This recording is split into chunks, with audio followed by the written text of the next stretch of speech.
You're listening to the People Agenda podcast, brought to you by leading HR, workforce and payroll transformation specialist, Lace Partners.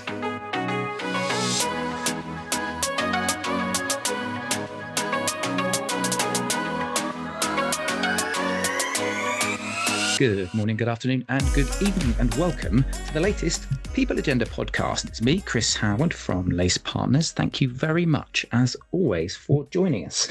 And we are continuing our wonderful journey into the world of the CPO and all of the various different iterations that exist within it. Yes, it's our spin-off series, What is a CPO? And I think I said this in the previous one about contractual obligations, so I won't do it this time. I'll just say I really like having Debbie as my co-host. So Debbie, how are you doing? I'm doing very well, thank you. It's lovely to be here again.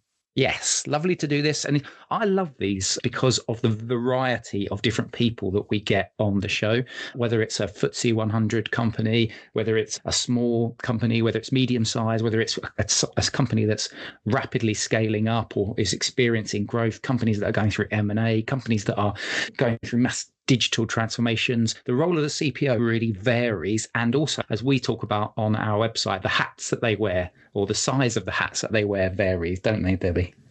Absolutely. We hear quite a lot of different stories, and it's always interesting to me, the differences, but also with all of that difference in context, some of the similarities, there's quite a lot in common. Yeah, there is. We're going to pick up some of that today with our latest CPO. It's a lovely lady called Kristine Pollock who works for an organisation called ILG. Kristine, how are you doing? I'm good, thank you. And thank you for inviting me to come along and have a chat. Yes, we're going to have a lovely chat. We're going to find out what the world of the CPO is for your good self and also for you guys at ILG. But there might be some people who are listening to the podcast who don't know who ILG are or what you do. So should we start off with a little bit about your background and then the organisation, and then that can naturally flow into the inevitable first question, which Debbie does insist that I contractually get her to ask first, which is our framing question about what a CPO is. But let's start off with yourself and ILG. Yeah, so I'm Kristine. I'm currently CPO at ILG. I've worked in people, HR, people and culture, whatever people choose to call it, for too many years probably than I care to think about, but 30 years plus probably. I've been with ILG for just over 3 years now, having been in my previous employment in a role for about 22 years, something like that. So who are ILG? ILG are International Logistics Group Limited, and we're what's called a 3PL. So what that basically means is that we provide stock storage services for our clients. Our clients tend to be predominantly in the beauty, wellbeing space. Often may have started life almost on the kitchen table and then grown over time, and in some cases now are household names. So it's very much a personalised service and experience that we deliver for them.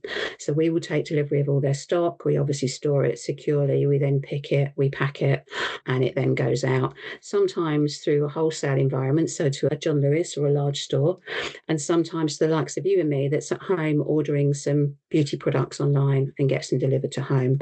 So there's a big focus on the opening experience and what it's like for the customer when they receive what they've ordered. So we've been trading 35 plus years now, growing steadily over time and now going through a bigger growth period. And linked to ILG, a couple of years ago, we acquired a company called GFS. Now, GFS are very much an aligned organisation, so they would probably deal more with, I would say, with the delivery side of things. So they will broker multi-carrier deals for clients. So we deal with the fulfilment and they deal with the delivery side. So very much some synergies between how we operate. So they're our subsidiary, and we in turn are owned by Eucan Logistics, who are a global player in the much bigger logistics world. They don't do so much e-commerce. We're more of a specialist for them in that, but we have a lot of from them, which is very well received. I love that. I love the talk about the opening experience. I know I've had beauty products delivered recently that arrived in a jiffy bag, and others that arrived in a beautiful box that when I opened it said, "This was not a terrible idea," or something like that. And it just made me feel much better about spending far too much money on some kind of cream that probably won't make any difference to my face. But anyway, I enjoyed the opening experience. It made me feel good. Thank you for that introduction. That's really helpful. And it's just good to get a sense of what's the organisation like before we dive in. And I think as we always do on this podcast, on this mini-series, the first question is always the chunky one, which is, what is a CPO, Kristine? From my perspective, I've only recently been given that job title. So I've always been like HR director or people director. And we shifted to this particular job title not that long ago, last year, really. And I did ask my CEO and said, well, what was the thinking behind it? Why did we decide that? And I think it was really, for us, more about reframing all of our senior roles. Okay. So CFO, CIO, etc. So it was to reflect and move away from purely functional leadership, like I lead my team and they lead their team, towards more strategic, enterprise-wide accountability. So it was about elevating the level and focus, but across the board. So on this occasion, as much as I would have liked it to be, it wasn't just about me. So it wasn't just about giving HR or people more status for its own sake. It was more about aligning the people agenda with how every other function is being repositioned. So it's around growth, it's around transformation, it's around long-term value. And it's really important to me that people are seen as part of that and not an add-on to that. So it was very much a signal to the organisation, maybe, that expectations were shifting. So leaders are not just there to run their function. They're there to help shape the direction of the business. Roles are broader, maybe more integrated, more outcome focused. We talk a lot now about OKRs. What's the objectives and key results that as a business, if we want to double in size over the next 5 years, which is our target, what have we each got to do to help make that happen? To say, it wasn't really HR trying to elevate itself. It was the business recognising that all senior roles need to operate at a different level and that the CPO is an equal and valuable part of that mix. And I think that's what's really important to me. And do you see a difference, Kristine, in some of the previous roles you had, in how that kind of requires you to act or how you're perceived or your level of influence? I think if anyone's working at in this kind of role or this kind of level, I think you need to move away a little bit from what we do as opposed to what we enable and what happens with us and what may not happen without us. There's a lot of really important information that we have access to that helps us guide the business and so on. But it's really making that shift, I think, from being a support service to being this more of a value-added enabler in terms of what we do. I've been quite fortunate. I think I have been part of the senior or the executive team in roles that I've worked in. And it's great, as they say, to have a seat at the table, but people also need to want to sit there with you and listen to what you have to say and to be able to influence what's going on in your world so that those aspects are heard and taken care of. And I think that's the interesting element to it, is how do you make sure that you have that influence? Because we hear it often, right? We want to have a seat at the table. I'm constantly referring to something I read somewhere once that said, I've never heard a CFO say that in my life. And why the HR function keeps wanging on about it. But anyway, let's assume we've got a seat at the table. We take that seat. And we speak to lots of CPOs like yourself, are very welcomed in that seat, who are encouraged to be in that seat and encouraged to have a say. But are there any kind of specific things you focus on to make sure that your voice is heard once you're at the table? I think for me, it's really more focusing on talking the language of the room, if that sounds a bit grand, but not just, yes, we're an organisation that's very focused on its people now. I know everyone says that, but we talk a lot around not just what the law says we should do, but about what's morally right. And how embarrassed would we feel if we had to explain our decision to someone else? So I got a foot in the door from that perspective. But I do find that there is this balance in terms of talking in the language that our finance colleagues use or our business colleagues, our sales colleagues use, so that what we want to do or what we want to achieve makes sense for them and translates into things that are, it's not just because it's nice or it's the right thing to do. It's because if it reduces turnover, it reduces cost on retraining, and therefore we get people up to speed quicker. So I think it's very much about positioning it in a way that it's going to be heard. Just linked to that, actually, I think this is quite an interesting one, because obviously you're talking about how you've had to shift the language which you're using, and maybe your peers and colleagues of the C-suite are also then shifting their language. You mentioned earlier about how we're now starting to think in things like OKRs and things like that. I'm interested in finding out how the rest of the organization interacts with that change, because obviously a lot of change that happens in an organization is driven from leadership. And so if you guys are changing the way in which you view the ILG world, then that naturally trickles down to the rest of the business. So I guess this is more of a culture question, and how culture has evolved and changed with some of these changes that you've had as an organization. And I know when we did an initial chat on this, you talked about you're running through an exercise with regard to shared values and culture. It's really interested to get you to just expand on that a little bit. Yeah, sure. Both organisations have always had their own culture, their own values. Obviously, these grow over time. You can't manufacture them, otherwise they don't work, in my personal view. And we realised that whilst we wanted each organisation to keep its own focus and identity, there were a lot of crossovers. So we wanted to see if we could have a common approach and a common culture and common values that straddled both businesses, regardless of which one legally employed you, as it were, that the culture straddled both. And we were very focused as well, as because we want to grow. I listened to something a few months ago now, and it talked about how to scale without losing your soul. And it's that kind of thing. How do we grow but retain all the good stuff and retain the connection? And we definitely have some teething problems around that in terms of headcount. If we went back 5-6 years, we probably had 200 or 300 people. We're now at 600 to 700, and you have to communicate through managers and through other people rather than always be able to do that direct. So we did some initial work, some focus groups with representatives from both businesses to look at things like values. What does it mean to you? What's important to you in work? These are our current values. Do they still ring true after all these years? What do they mean for you? Do they make sense? And then we've done another one that was more around purpose.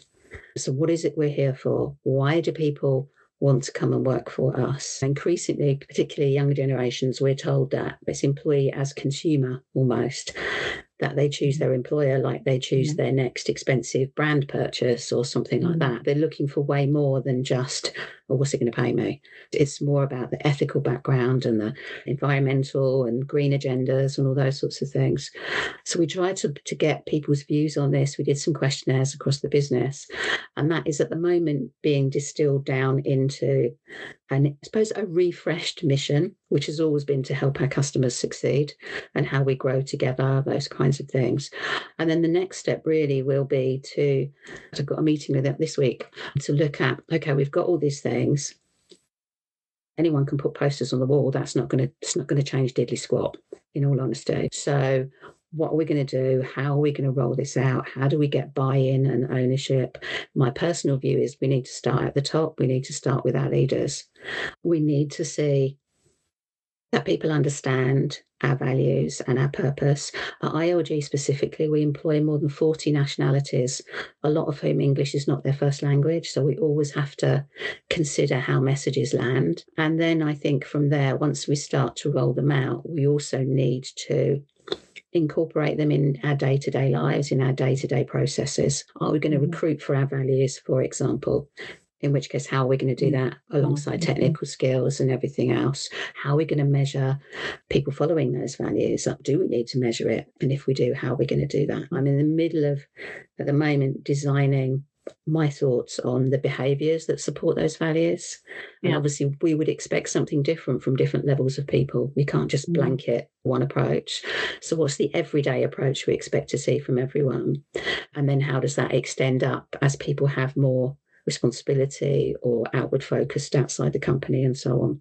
So it's a big project, but a really important, and not one to be rushed. But at the same time, we do need to, once we start, we need to keep the momentum going, that it all lands.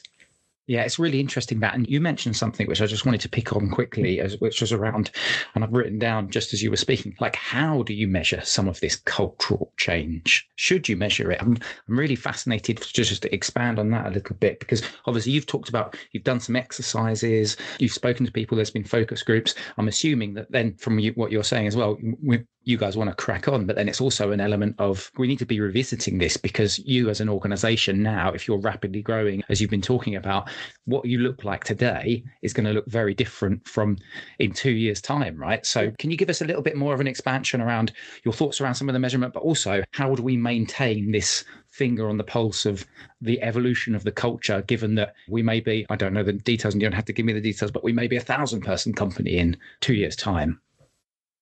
The growth would be amazing, and it's what we hope for, at least 800 plus, and potentially in more than one country.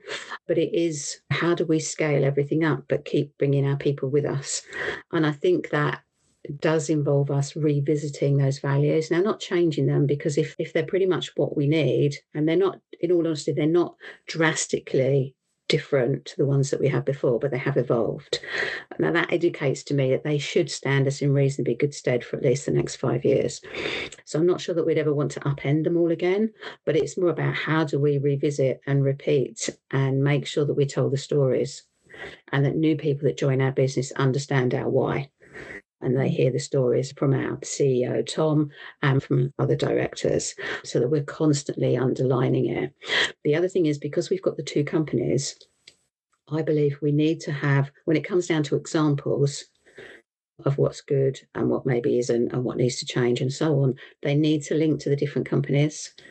So if we've got this kind of, I don't know what you call it, a core, a spine of what our culture is, but there might be bits around that can flex. Because, for example, customer first in one company might be speed, get it done. In another one, it might be more about precision and consistency and listening. So it's trying to not give ourselves a straitjacket either. Yeah, I think that context is really important, Kristine, because I think we've done work before with clients or in-house where we've talked about what's the reality of that value? How does that play out? What does it actually mean for my customer? If my value is, or if one of our values is you're empowered to do what you think is the right thing. But if to do that, I've got to get 15 levels of approval before I do it, then I'm not really living that value. Yeah. And that's sometimes the conflict we see between what the organisation intends or what the senior leadership intend and actually what senior leadership can tend to put in practice is there's often a conflict around that, which makes it harder. And therefore, how then do you evaluate how effective that is? But also, how do you take away some of those barriers that mean actually just empower me to make the right decision because you've convinced me of the purpose. I know it's because we want to make the customer happy. So now I understand what that might mean. So I think sometimes for us, it's that kind of translation of that value into just the really simple, practical stuff. What does it mean? How do we make Debbie really happy when she opens her box of magic cream or whatever it is that's going to change my face? That's what you've got to get to the heart of, is everybody delivering for that purpose. And that's, I wouldn't expect you to talk to it about it now, but it's that challenge of senior leaders really understanding what that means for people on the ground, and people on the ground really feeling like they've got that level of empowerment or that level of governance that they can do the things that they feel are right or that align to those values. Yeah, definitely. And I think they need to see the leaders living those values as well, because that's where it falls over if they don't see that being lived around in terms of what's going on. I think that's where maybe some of the behavioural type stuff can come in and be helpful, because we can explore what's positive behaviour, what's the negative one, but also what's the kind of passive one. So, they come to meetings and they're always on time, but they never contribute. That's not really negative, but also something else is going on there. So really encouraging our managers to have those open conversations and make sure that people understand and are comfortable with the part that they have to play in everything. Yeah, for sure. You remind me, I think I mentioned this on a different podcast recently, of a video we used to watch called Who's Sinking Your Boat? Of if you've got a crew of 8, there's probably 2 at the front who are powering really hard on the oars. There's a group in the middle who are just enjoying the ride, and then there's a couple at the back trying to get a hole in the boat. And it's that kind of, that's how your organisation is typically made up. Therefore, how can you might not be able to convince the ones who are trying to put a hole in the boat, but those group in the middle, you can really convince. And what do you need to change in those behaviours? And how do you tap into it is the challenge sometimes, I think.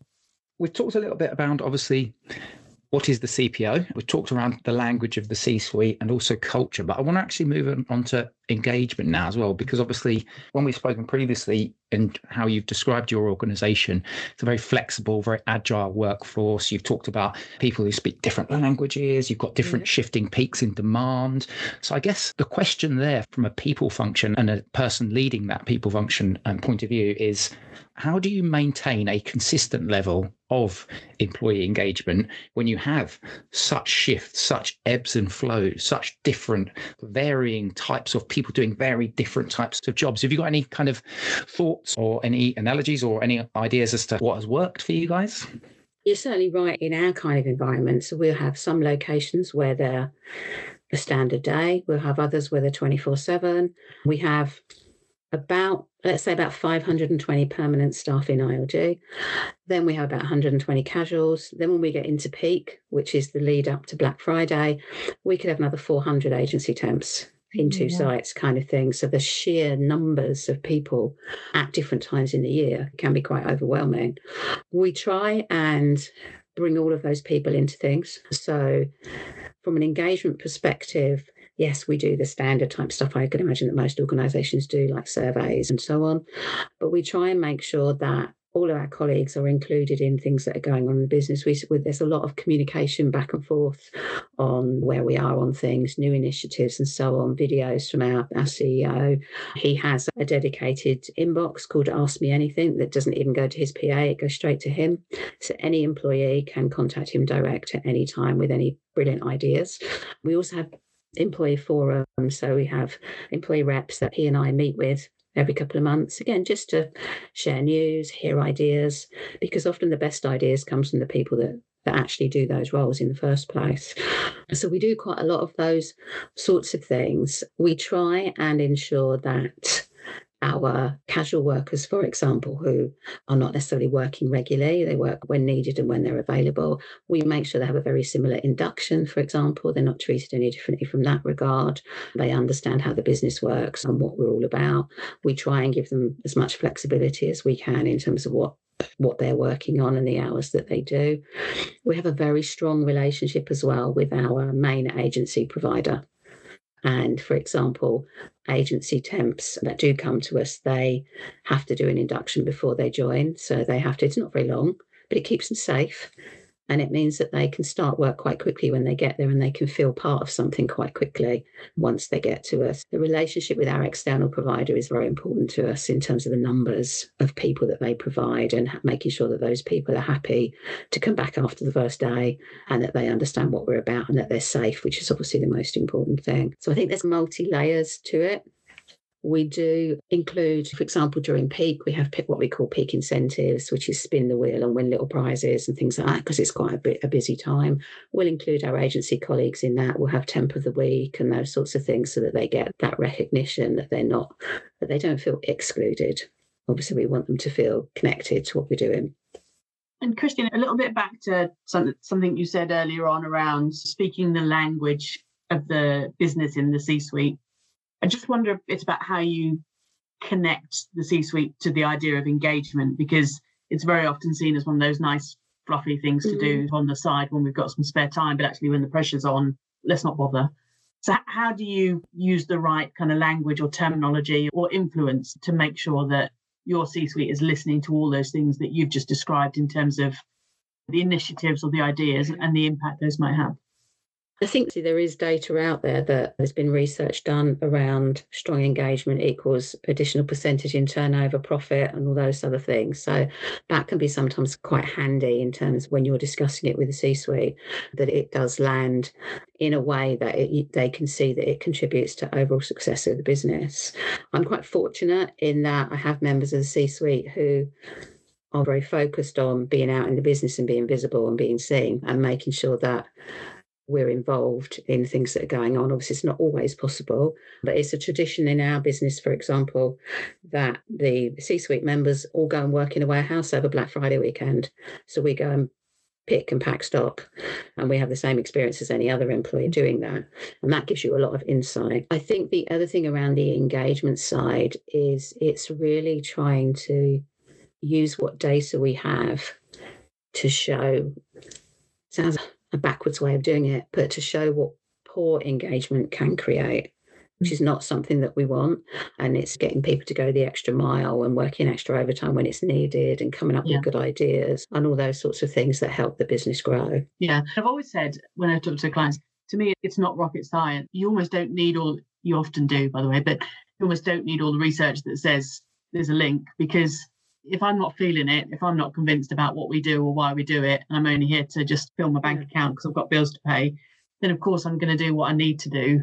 I'm not going to go over and above. But when you inspire me with the passion and enthusiasm or the purpose or the difference I can make to Debbie Mitchell opening her box of goodies, then I start to feel a little bit different about it. It's almost just such a logical kind of argument. It's a struggle sometimes to understand why people don't make that link. And the research, of course, helps. And similarly, I've read lots of that. But it just feels like it's a logic argument. Common sense. Put yourself in their shoes, right? Why would you go the extra mile? Yeah. We're probably heading towards out of time, aren't we, Christopher? We are, yes. Yeah, so do you want a final question? No, you can do the final question. Because the final question is, we're becoming formulaic. It's more around how do you see the future of the CPO role evolving? So a bit of a kind of a meta future gazing type thing, Kristine. But if you can just give us maybe a minute or two of thoughts on how you think your role is evolving, but then also actually the wider role of the CPO and people function too would be great. Oh, it's a tricky one. I think like most people, all we see at the moment plastered over LinkedIn and elsewhere is more of a woe is me message around HR in general, and people don't understand and so on. So I think that one of the things that I would like to think will happen over the coming years is you won't see that so much more, because people will understand what we're here for. I do think it's an increasing need for anyone in a senior people-facing role to be able to understand the context and the needs of the business and to be able to keep people in mind. One of the things that I've referred to myself in the past sometimes is, in addition to everything else that I do, is the company conscience, and making sure that we bring it back to that when it comes down to what we're trying to achieve. Yes, obviously, every company needs to be successful, more jobs for people, development opportunities and so on. But we just always need to make sure that we make decisions with people in mind. So I think for me going forward, it's more about bringing that all the time consistently at a senior level and empowering my team to grow and to start to step into some of those decisions. I think more widely, it will be interesting to see, there is quite a lot of criticism about the profession out there, often by people who are not in the profession. So it will be interesting to see how that settles, and if we can continue to encourage people to want to join it, because you hear a lot about burnout and things like that, which obviously can be quite off-putting for people wanting to join the profession. Yes, it has its frustrations, but it's not a career that I will ever regret moving into. I can still make a big difference, and that's why I do it. And I think probably the same can be said for most people who work in an HR or a CPO role. I really love that kind of chest thumping for the function there from you then, Kristine. That's a really nice way to end the podcast today. Thank you very much for giving us some of your time today. It's been great to hear some of the ILG story and your story as well. My pleasure. Hopefully I've added something. Yes, you certainly have. Debbie, thank you very much for co-hosting with me as always. Thank you very much. Thank you, Kristine. Lovely to chat to you today. Yes, lovely to chat to you, and hopefully you've enjoyed listening to this podcast as much as we always enjoy recording these particular pods. There will be some more What is a CPO? Debbie and I have a few more of them lined up, so hopefully we'll be able to give you some more of insights from a variety of different industries. But for now, thank you very much for listening, and on behalf of Kristine, Debbie and myself, we will catch you next time on the People Agenda podcast. Bye-bye.